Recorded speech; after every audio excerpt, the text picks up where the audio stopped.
everyone, I am Mrs. Beck, and today I'm going to help you with dividing real numbers.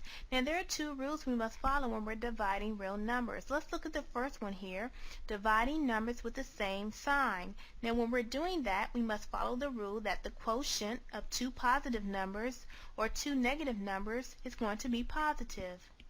So if I have a positive 6 divided by a positive 3, I'm going to get a positive 2. If I have a negative 6 divided by a negative 3, I'm going to get a positive 2. The second rule is when we're dividing numbers with different signs.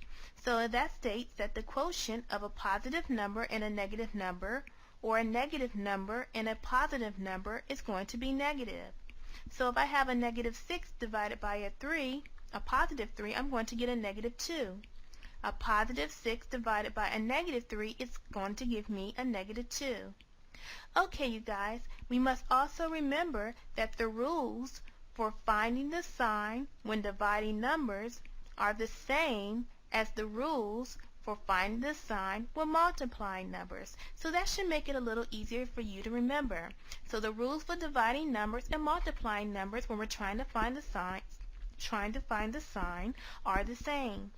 Okay, so I have example 1 here and example 2. I want you guys to do these on your own and then hit continue when you are ready. Okay, you guys, let's see how you did. For right here, I'm dividing a negative number by a positive number, so I know I'm going to get a negative answer. So negative 14 divided by 7 is going to give me a negative 2. Right here, I have a negative number being divided by a negative number, so I know I'm going to have a positive answer. So a negative 14 divided by a negative 7 is going to give me a positive 2. Alright, you guys, let's look at example 3. For example 3, we're going to evaluate this expression, negative x over negative 2 plus 2 times y divided by z for when x is negative 20, y is equal to 5, and z is equal to 2. Now the first thing we're going to do, we're going to substitute. So I'm going to substitute for my x a negative 20, for my y a 5, and for my z it's going to be a 2. So I'm going to go ahead and write that right here. So I'm going to have a negative times a negative 20 over a negative 2 plus 2 times 5 divided by 2.